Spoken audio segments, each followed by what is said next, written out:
कभी कभी सच किसी तूफान की तरह नहीं आता है, वो चुपचाप आता है बिना आवाज के, और जब सामने आता है तो सब कुछ उड़ा ले जाता है। रुतबा, घमंड, ताकत और झूठा सम्मान। आज जो आप कहानी सुनने जा रहे हैं वो कोई फिल्मी सीन नहीं है, एक सच्ची घटना से प्रेरित उस रात की कहानी है जहां सिर्फ एक लड़की निकली थी अकेली, और सुबह तक एक सच्चों का पूरा थाना उसकी वजह से सस्पेंड हो चुका था। नमस्कार साथियों, आपका स्वागत है थिंक टॉर्च चैनल में। मैं बबलू सिंह।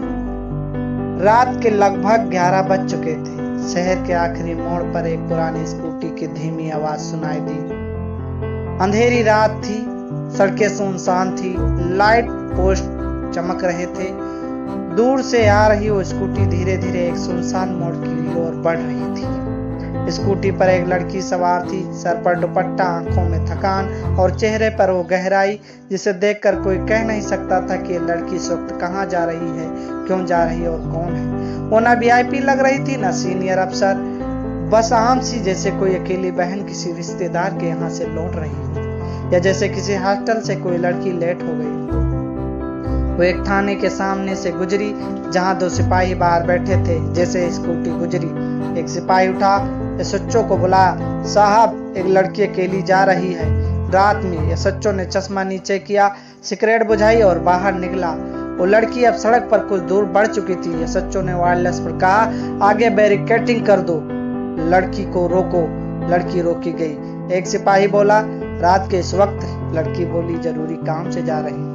सच्चो धीरे से उसके पास आया, कंधे पर हाथ रखकर कहा, काम? कैसा काम? लड़की बोली, पर्स में आईडी है साहब। सच्चो बोला, आईडी छोड़ो, रात में स्कूटी पर घूम रही हो, कोई शर्म है? तो लड़की कुछ नहीं बोली, बस उसकी आंखें बदल गईं। सच्चो ने मुस्कुराकर सिपाही से कहा, चलो, ले चलो थाने, पूछताछ करनी है। लड़की ने कहा, मैं अकेली हूँ। सच्चो बोला, और हम फालतू बैठे हैं। तभी सच्चो ने लड़की की कलाई पकड़ ली। लड़की ने धीरे से हाथ छुड़ाया, कुछ नहीं कहा, पर सच्चो ने धीरे से उसके कान के पास जाकर कहा, अगर चुपचाप साथ चलोगी तो ठीक रहेगा, नहीं तो यहाँ तुम्हारा कोई नाम लेने वाला भी नहीं मिलेगा। यह बात जैसे ही खत्म हुई, लड़की ने अपने बैग से एक कागज निकाला, एसएचओ के हाथ में थमा दिया। एसएचओ ने पढ़ा, उसकी आंखें फैल गई, चेहरा सफेद पड़ गया। कागज में लिखा था, वरिष्ठ पुलिस अधीक्षक जिला महिला सुरक्षा निधि वर्मा। एसएचओ कांप गया। उसके पीछे खड़े सिपाही 2 कदम पीछे हट गए। लड़की अब बोल रही थी, आवाज में न डर था न गुस्सा, सिर्फ आदेश। रात में अकेली महिला को देखकर तुमने जो सोचा, वही इस जिले की असली बीमारी है सच्चो साहब, और आज उसी बीमारी की रिपोर्ट में खुद तैयार कर रही हूँ। क्योंकि तुम्हें लगा कि रात में कोई लड़की अकेली, इसलिए उसके साथ जो चाहे जो कर सकते हो। आप सुनो, अभी इसी वक्त तुम्हारे थाने में विशेष जांच दल भेजा जा रहा है। तुम्हारा निलंबन आदेश तैयार है और तुम्हारे खिलाफ धाराएं लगाई जा रही हैं, जिसमें 354 509 और 166 के अंतर्गत मामला दर्ज किया जाएगा। सच्चो वही घुटनों पर गिर गया, बोला, मैडम माफ कर दीजिए, नहीं पता था।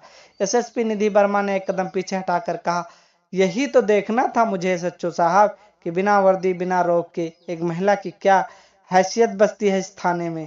अब मुझे जवाब मिल गया, और तुम अपना जवाब थाने के बाहर इंतजार कर रही गाड़ी में बैठ कर देना। वो रात किसी ने नहीं देखी, पर अगली सुबह पूरा जिला जान चुका था कि एसएसपी निधि वर्मा ने खुद स्कूटी पर रात में निकलकर सच्चो को रंगे हाथों पकड़वाया। न सीसीटीवी था, न प्रेस, बस थी एक हिम्मत की, एक चुप्पी और एक सस्पेंस, जिसने पूरे सिस्टम को झकझोर कर रख दिया। मीडिया पीछे भागती रही। लोगों ने पूछा, मैडम आपने अकेले जाने की हिम्मत कैसे की? एसएसपी निधि वर्मा ने मुस्कुराकर कहा, मैं इसलिए गई क्योंकि अगर अफसर अपने सिस्टम की सच्चाई देखने से डरने लगने लगे तो फिर आम लड़कियों को इंसाफ कौन देगा।